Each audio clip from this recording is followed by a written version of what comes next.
once in a while I get people that really, that claim they don't believe in evolution. And my response generally is, so why not? Really, why not? You guys believe 20 billion years ago there was a Big Bang where nothing exploded and produced everything. 4.6 billion years ago the Earth cooled down, made a hard rocky crust. It rained on the rocks for millions of years, turned them into soup, and the soup came alive. 3 billion years ago, found somebody to marry, and something to eat, of course, and slowly evolved into everything we see today. There are some lies in our science books. Taught it for 15 years. Even though I'm not teaching it anymore, I still like to study. It's so many neat things to learn. We're going to cover some of that tonight. I'm not against science, I'm not against schools, I'm not against teachers, because most of them don't know what they believe. You have to tell them. They teach the kids it all started with a Big Bang 20 billion years ago. What exploded? This is what the textbooks teach. Before the Big Bang, there was nothing, literally nothing, an infinitesimal nugget of space. And then something happened, triggering the most colossal explosion in history.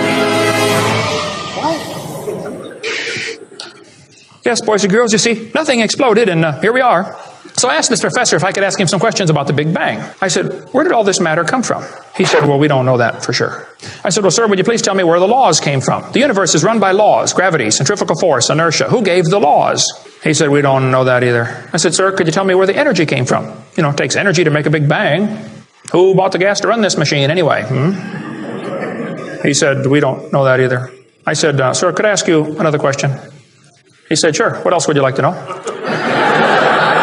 Else? What do you mean else? You haven't told me nothing yet. I said, does Berkeley have a merry-go-round? You see, if a spinning object breaks apart in a frictionless environment, the fragments will all spin the same direction. The professor said, yes, I understand about the conservation of angular momentum. I said, well, good. I'd like to ask you a question then, sir. If the whole universe began as a swirling dot, like you said, why do 2 planets spin backwards? He said, that's interesting. I said, no, that's more than interesting. It's kind of hard on your Big Bang theory. Not only that, 6 of the moons are spinning backwards. Why? He said, I don't know. Why do you think they're going backwards? I was hoping he was going to ask that. I said, okay, now, sir, hold it. If I told you that I believe God created the heaven and the earth, like the Bible teaches, you're going to say, and where did God come from? And I don't know. But you said, well, we don't know that for sure. We don't know that either. Don't tell me my theory is religious and yours is science. Oh, no, sir, they're both religious. Evolution is a religion. You have to believe. So I asked the professor, where did the matter come from? He said, I don't know. So basically, I believe in the beginning God, and you believe in the beginning dirt. One professor was getting kind of upset about this time. He said, Mr. Hovind, there are hundreds of varieties of dogs in the world.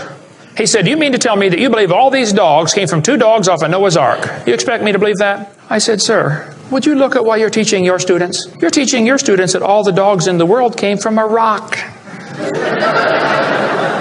Charles Darwin was disciplined. I mean, he did these extraordinary experiments, this series of experiments. Then they're going to tell the kids, well, we have evidence for this theory. Charlie Darwin stopped off at these islands right there called the Galapagos Islands. Charlie studied the birds very carefully and said, you know what? I think all these birds had a common ancestor. I bet you're right, Charlie.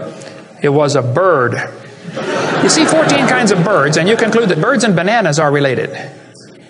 Here are these ancient dinosaur bones or fossils. They tell the kids they have evidence of evolution from fossils. I don't think so. If you find a fossil in the dirt, all you know is it died. You don't know that it had any kids. And you sure don't know that it had different kids. You bring in a bone to the judge. Judge, I found this bone in the dirt. This is the ancestor of all the humans today. They would laugh at you. You don't know that that's the ancestor of anybody. And why on earth would you think a bone in the dirt can do something animals today cannot do? They'll say, boys and girls, you have 2 bones in your wrist, radius and ulna. And boys and girls, look at the whale's flipper carefully. Did you know the whale has 2 bones in his flipper? And they're called the radius and the ulna? Same as ours. Wow. Who named them, teacher? The whale? Think about it. I'm here to tell my people it's time to stop believing bull just because I tell you bull with a straight look on their face. Evolution say people came from monkeys. And the question is, why is there still monkeys? Is these the retarded monkeys? They didn't turn into people just yet. Even Stephen Gould admitted the absence of fossil evidence for intermediary stages is a persistent and nagging problem for evolution. See, what's happened, these guys have looked for missing links in the fossil record. They can't find any, and so they say, well, maybe evolution happened so fast it wasn't preserved. Maybe a reptile laid an egg and a bird hatched out. Well, who did that bird marry? This process that brought us to be is billions of years old. It happens very fast. Billions of years fast. Here is radioactivity. They're going to tell the kids in the late 1940s they invented carbon dating. We're going to explain a little bit about radiometric dating and how it's supposed to work, and then show you that it does not work, okay? It sounds good, but there are some assumptions that mess everything up. If we had walked into a room and found a candle burning on the table, and I asked you the question, when was it lit? You say, I don't know, Mr. Hovind, it's burning when I got here. Okay, well then let's do some empirical science. Let's measure the height of the candle. Suppose the candle is 7 inches tall. Who can tell me when it was lit? Okay, nobody. Let's do some more empirical science. Let's measure the rate of burn. Suppose we determine it's burning an inch an hour. When was it lit? You're going to have a hard time telling me unless you're willing to make some assumptions. You find a fossil in the dirt. You can measure how much C14 is in it. Very accurately, by the way. And you can measure how fast it's decaying. That's just like measuring the height of your candle and how fast it's burning. Now, when did that animal die? You don't have a clue.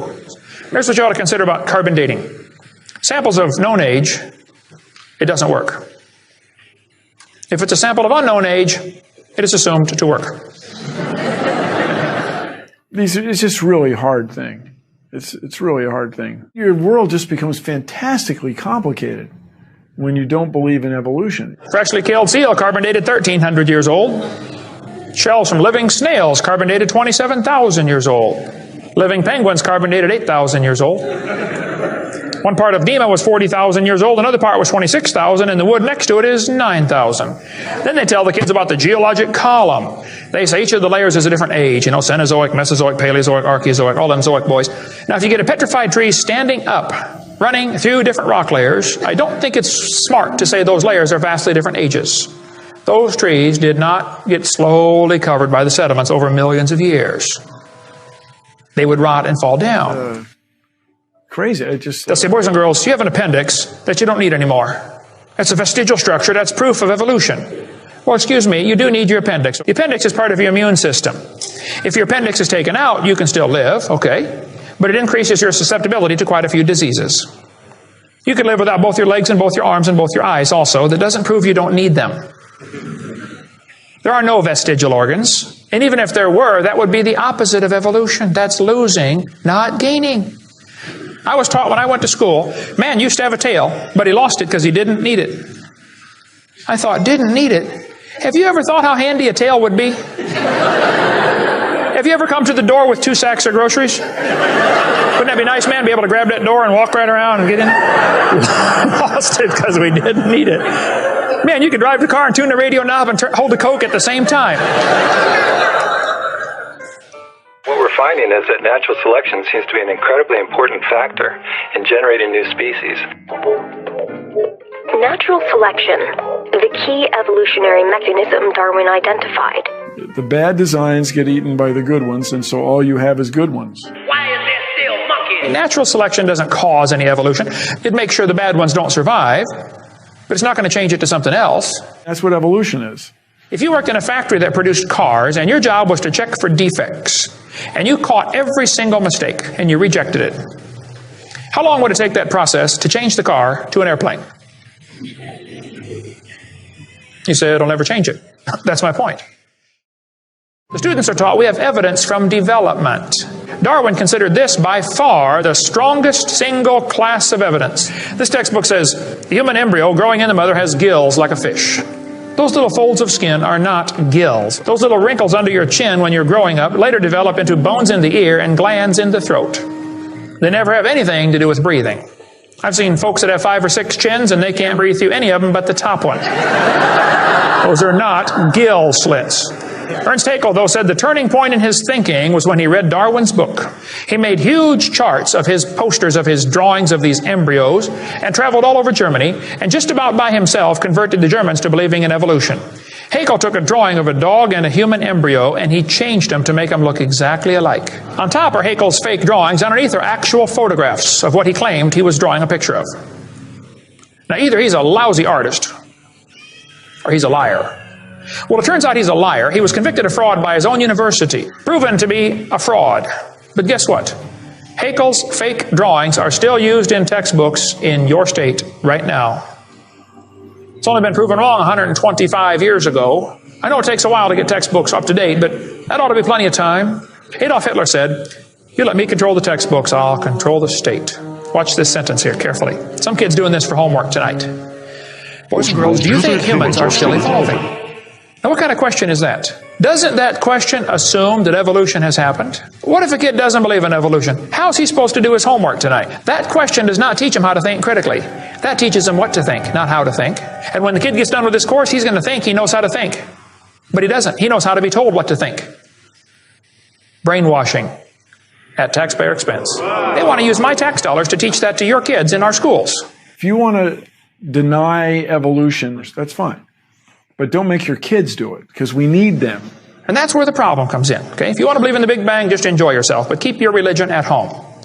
The Russian atheist astronomer came to America and spoke at one of the universities, and he started off his speech, he said, "Folks, either there is a God or there isn't.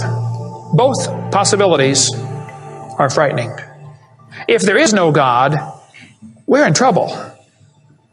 We're hurtling through space around the sun right now at 66,000 miles an hour, and nobody's in charge." That's a scary thought. But if God made the world, He owns it.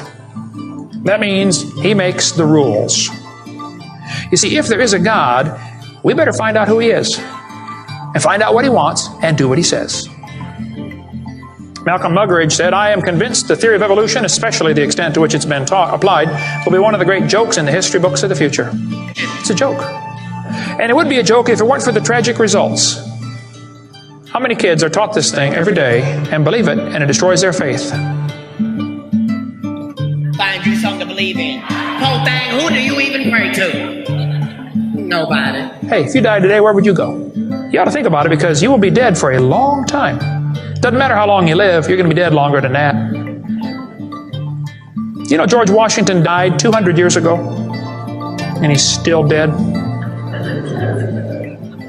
How much longer does he have to go? You're going to be dead for a long time. All you get in this life is a little bitty dash between two dates. Just a little, and it's gone. What are you going to do with your dash? Where would you go if you died? Now, if you're not sure you're going to heaven, you ought to give your heart to the Lord and get saved. Say, "Lord, you may have it," the whole thing. If you are saved, you ought to find something to do for the Lord. And you ought to quit worrying about getting a fancier car and a fancier house and start worrying about who's going to heaven or hell. Maybe God gave you that good job so you can give some money to missionaries, not so you can build a bigger, fancier house. God loves you. God has a plan for your life. And if you don't want it, well, that's your business. But the devil is laughing at you for believing in that. But God loves you, and He wants you to come to heaven. And if you'd like to find out how to go to heaven, come see me. I'll be glad to show you.